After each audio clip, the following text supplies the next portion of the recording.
안녕하세요. 5월 16일 아침 말씀 시간에 나온 성도 여러분 환영합니다. 오늘 말씀은 에스더 4장 1절부터 17절입니다.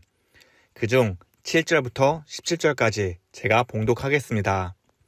모르드게가 자기가 당한 모든 일과 하만이 유다인을 멸하려고 왕의 금고에 바치기로 한 은혜의 정확한 액수를 하닥에게 말하고 또 유다인을 진멸하라고 수상궁에서 내린 조서 초본을 하닥에게 주어 에스더에게 보여 알게 하고 또 그에게 부탁하여 왕에게 나아가서 그 앞에서 자기 민족을 위하여 간절히 구하라 하니 하닥이 돌아와 모르드게의 말을 에스더에게 알림해 에스더가 하닥에 이르되 너는 모르드게에게 전하기를 왕의 신하들과 왕의 각 지방 백성이 다 알거니와 남녀를 막론하고 부름을 받지 아니하고 안뜰에 들어가서 왕에게 나아가면 오직 죽이는 법이요 왕이 그자에게 금규를 내밀어야 살 것이라.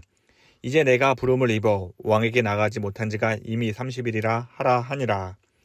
그가 에스더의 말을 모르드게에게 전하매 모르드게가 그를 시켜 에스더에게 회답하되 너는 왕궁에 있으니 모든 유다인 중에 홀로 목숨을 건지리라 생각하지 말라.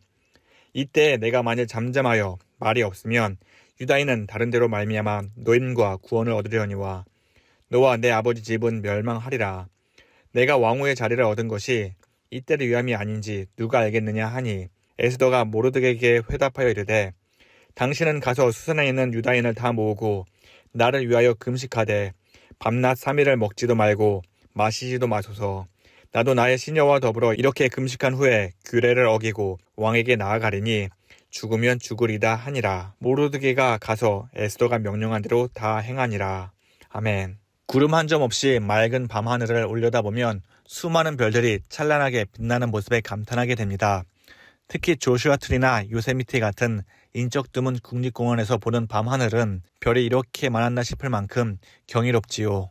또한 높은 언덕이나 산 위에서 내려다보는 도시의 야경 역시 아름답기 그지 없습니다. 형형색색의 불빛들이 밤을 낮처럼 밝히는 모습에 마음을 빼앗기곤 합니다. 하지만 이처럼 밤을 밝히는 빛은 하늘이나 땅 위에만 있는 것이 아닙니다.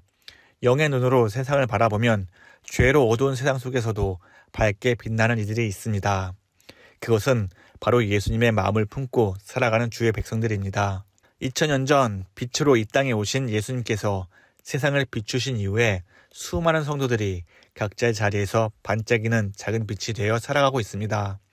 만약 이 모습을 영적인 시각으로 멀리서 바라본다면 이 세상의 어떤 불빛보다도 더욱 찬란하고 아름다울 것입니다.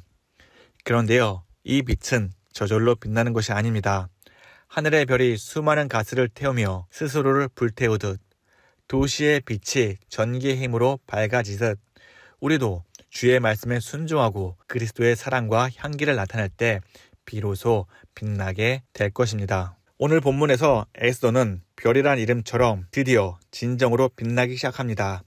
그동안은 아하수르의 왕의 아내로서 궁전에 살면서 왕을 위한 별이었다면 이제는 유다 민족을 위한 희망의 별로 빛나는 전환점에 선 것이지요. 하만의 계략으로 유다인을 몰살시키고자 하는 조사가 내려지자 모르드게를 비롯한 많은 유다인들은 베옷을 입고 죄를 뒤집었으며 금식하며 슬퍼했습니다. 나라를 잃은 슬픔도 모자라 이방 땅에서 한날 한시에 죽음을 맞이해야 하는 상황, 그것도 날까지 정해진 죽음 앞에서 그들이 느낀 공포와 절망은 이루 말할 수 없었을 것입니다. 이 상황에서 모르드게는 에스더에게 간절히 호소합니다. 왕후인 에스더라면 왕의 마음을 움직여 유다인을 구할 수 있다는 마지막 희망을 걸었다는 것이지요. 하지만 에스더의 입장에서는 모르드게의 요청이 매우 난처하고 두려운 일이었습니다. 마음으로는 모르드게의 뜻에 따르고 싶지만 현실은 녹록지 않았습니다. 그녀는 왕후이지만 왕의 부름 없이 왕 앞에 나아가면 그녀 또한 죽임을 당하기에 모르드게에게 이렇게 말합니다. 남녀를 막론하고 부름을 받지 아니하고 안뜰에 들어가서 왕에게 나아가면 오직 죽이는 법이요 왕이 그자에게 금규를 내밀어야 살 것이라. 이제 내가 부름을 입어 왕에게 나가지 못한 지가 이미 30일이라. 게다가 에스더는 이전의 왕후였던 와스디가 왕의 명령을 거절하여 폐위된 일을 잘 알고 있었기 때문에 법을 어기고 왕에게 나아간다는 것은 에스더에게 큰 두려움이자 큰 부담이었을 것입니다. 하지만 모르드게는 그녀의 그 두려운 마음을 깨뜨리는 말을 합니다. 내가 왕후의 자리를 얻은 것이 이때의 위함이 아닌지 누가 알겠느냐. 이 모습을 통해 우리는 우리 자신을 깊이 돌아봐야 합니다. 하나님께서 나를 이 땅에 보내신 이유가 무엇일까? 왜 하필 지금 이 시간에 이 자리에서 이런 환경 가운데 살아가고 있는 걸까? 우리는 각기 다른 재능과 환경 속에서 세상 곳곳에 흩어져 살아갑니다. 어떤 이는 가정에서 자녀를 양육하며, 또 어떤 이는 직장에서 수고하고, 또 어떤 이는 학교나 사회 속에서 다양한 역할을 감당하고 있습니다. 이처럼 각기 다른 삶의 자리를 살아가고 있지만 그 모든 자리는 단순한 우연이 아니라 하나님의 섭리와 계획 속에 있음을 믿습니다. 에베소서 2장 10절은 이렇게 말합니다. 우리는 그가 만드신 바라 그리스도 예수 안에서 선한 일을 위하여 지으심을 받은 자니 이 일은 하나님이 전에 예비하사 우리로 그 가운데서 행하게 하려 하심이라. 하나님은 우리를 단순하게 만드신 것이 아니라 그리스도 예수 안에서 선한 일을 이루기 위해 창조하셨고, 또 우리가 걸어가야 할 길을 미리 예비해 놓으셨습니다. 또 예수님은 이렇게 말씀하십니다. 너희는 세상의 빛이라. 산 위에 있는 동네가 숨겨지지 못할 것이요, 이같이 너희 빛이 사람 앞에 비치게 하여 그들로 너희 착한 행실을 보고 하늘에 계신 너희 아버지께 영광을 돌리게 하라. 마태복음 5장 14절과 16절입니다. 우리는 세상을 비추는 존재입니다. 우리가 있는 삶의 자리에서 하나님의 성품을 나타내고 예수님의 사랑을 말과 행동으로 드러낼 때 주님을 알지 못하는 이들이 그 빛을 보고 주께 돌아오는 은혜가 일어나리라 믿습니다. 그러니 사랑하는 성도 여러분, 우리는 우리가 서 있는 자리에서 우리의 삶이 하나님의 선하신 계획을 이루는 통로가 되기를 간절히 소망합니다.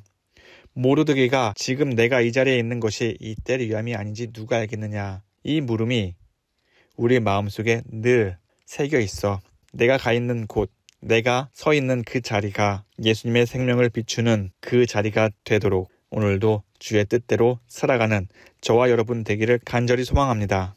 그런데요, 우리가 내는 빛은 언제나 밝고 쉬운 것만 아닙니다. 때로는 예상치 못한 어려움과 고난, 사회적인 압박과 불편함 속에서 예수 그리스도의 빛을 비춰야 할 때가 있습니다. 우리의 신앙은 세상의 기준과 충돌할 수도 있고, 진리를 따르는 삶은 오히려 불이익과 외로움을 감수해야 할 때도 있습니다. 그러므로 힘들고 혼란스러운 일이 닥칠 때에 왜 나에게 이런 일이 생길까라고 묻기보다 이 자리를 통해 하나님께서 무엇을 이루기 원하실까라고 묻는 믿음의 눈과 마음이 필요합니다. 우리가 주어진 자리에서 순종하며 빛을 비출 때 하나님은 그 빛을 통해 어두운 세상 속에 찬란한 생명의 빛을 드러내시리라 믿습니다. 에스더가 목숨을 걸고 죽으면 죽으리다 라고 결단하며 나아갔던 것처럼 우리도 하나님이 주신 삶의 자리를 귀히 여기며 믿음으로 한 걸음씩 내딛기를 소망합니다. 그런데요, 이런 용기와 결단은 하루아침에 또 자신의 힘과 능력으로 생기는 것이 아닙니다. 성경을 보면 믿음의 사람들은 중요한 순간마다 먼저 하나님께 물었습니다. 모세는 바로 앞에 서기 전에 하나님의 음성을 들었고, 다윗은 골리앗과 맞서기 전에 하나님의 이름을 의지했습니다. 또한 다니엘과 세 친구는 왕의 명령 앞에서도 하나님을 향한 믿음을 저버리지 않았습니다. 그리고 에스더 또한 마찬가지였습니다. 그녀는 행동하기 전에 하나님께 먼저 간절히 매달렸습니다. 에스더는 모르드게에게 이렇게 말합니다. 당신은 가서 수선에 있는 유다인을 다 모으고 나를 위하여 금식하되 밤낮 3일을 먹지도 말고 마시지도 마소서. 나도 나의 시녀와 더불어 이렇게 금식한 후에 규례를 어기고 왕에게 나아가리니 죽으면 죽으리이다. 에스더는 분명히 알았습니다. 지금 자신에게 필요한 것은 사람의 지혜나 전략이 아니라 하나님의 도우심이라는 것을 분명히 알았고, 또 용기를 주시는 분도 하나님이시며 생명을 주관하시는 분도 하나님이심을 알았던 것이지요. 그녀는 왕의 마음조차 하나님의 손에 달려있음을 알았기에 가장 먼저 하나님 앞에 나아가 금식하며 간절히 기도한 것이지요. 잠언 21장 1절의 말씀을 보면 이런 말씀이 있습니다.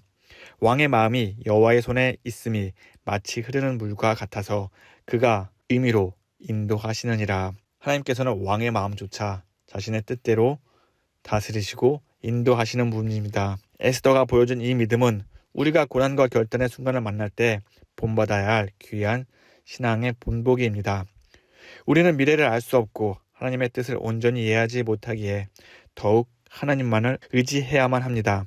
예수님도 십자가의 고난을 앞두고 하나님께 매달리며 기도했습니다. 누가복음 22장 44절을 보면 예수께서 힘쓰고 애써 더욱 간절히 기도하시니 땀이 땅에 떨어지는 핏방울 같이 되더라. 하나님의 아들이셨던 예수님께서도 고통과 두려움 앞에서 먼저 기도로 하나님의 뜻에 순종할 힘을 구하셨습니다. 이처럼 하나님의 일을 감당하기 위해서는 그 어떤 것보다 무릎 꿇고 기도하는 삶이 되어야 하는 것이지요. 에스더에게 어떤 특별한 능력이 있었던 건 아닙니다.